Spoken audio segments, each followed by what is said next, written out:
Hi guys, আজি যিহেতু দেওবাৰ আৰু আজি আমি এটা প্লেন বনালোঁ যে আমি যাওঁ ইক' পাৰ্ক। আৰু মোৰ লগত আহিছে মোৰ সৰুকালৰ বন্ধু সত্য আৰু ধীৰাজ, আৰু তাৰ লগতে আহিলে মোৰ কলেজৰ পুৰণি বন্ধুসকল গড়গাঁও।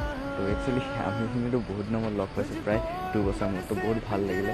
আৰু আমি যোৱাৰ আগতে যে ভাবিলোঁ যে একচুৱেলি গেলেকীৰ পৰা তালৈকেতো 6-7 কিলোমিটাৰ, আৰু কিন্তু তাত থাকিলেও মানে কি খোৱা চিষ্টেমটো ইমান এটা বৰ এটা ঠিক নহয়। চ' আমি ইয়াতফালৰ পৰা লৈ ল'লোঁ অলপমান খোৱা বস্তু, আৰু খোৱা বস্তু মানে জানেই আৰু বহুত কিবা কিবি লৈ ল'লোঁ। আৰু লৈ লোৱাৰ পিছত আমি যাবলৈ ষ্টাৰ্ট কৰিলোঁ আমাৰ জাৰ্ণিটো। আৰু দেখিলোঁ যে জেগাডোখৰ বহুতেই ভাল জেগা, আৰু মেইনলি চব গ্ৰীণ চব চাহ গছৰ কিনাৰে কিনাৰেতো গৈ ভাল লাগিলে। আৰু গৈ পিনে দেখিলোঁ যে মানে আমি ইক' পাৰ্কলৈ ফাইনেলি পাই গ'লোহি।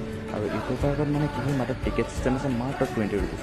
20 ৰুপিজত আপোনালোকে ধুনীয়াকৈ গৈ পিনে তাত বিন্দাছ যাব পাৰে। আৰু তাত কিছুমান ব'টিং চিষ্টেম আছে, য'ত আপোনালোকে তাত মানে সাঁতুৰি নাচে বাগে, তো ফাইনেলি চব কৰিব পাৰিব আপোনালোকে তাত মাত্ৰ 20 ৰুপিজ, আৰু ব'টিঙৰ মাত্ৰ 40 ৰুপিজ। আৰু ইয়াত আহিলে মোৰ লগৰখিনি এইখিনি পগলাখিনি ফটো কৰি আছে। আৰু তাৰপিছত আমি ভাবিলোঁ যে এখন ফটো মাৰি লওঁতো হিৰ' টাইপ। তো হিৰ' টাইপ ফটোখন মাৰি মেলি গৈ এখন ফটো মাৰিলোঁ, আৰু মাৰি মেলি আমি গুচি আহিলোঁ ঘৰলৈ। তো ইমানটো আছিলে মোৰ ভিডিঅ'টো। ফাইনেলি যদি আপুনি ভাল লাগিছে লাইক কমেণ্ট শ্বেয়াৰ কৰিব আৰু ফ'ল' কৰিব। Thank you, bye by.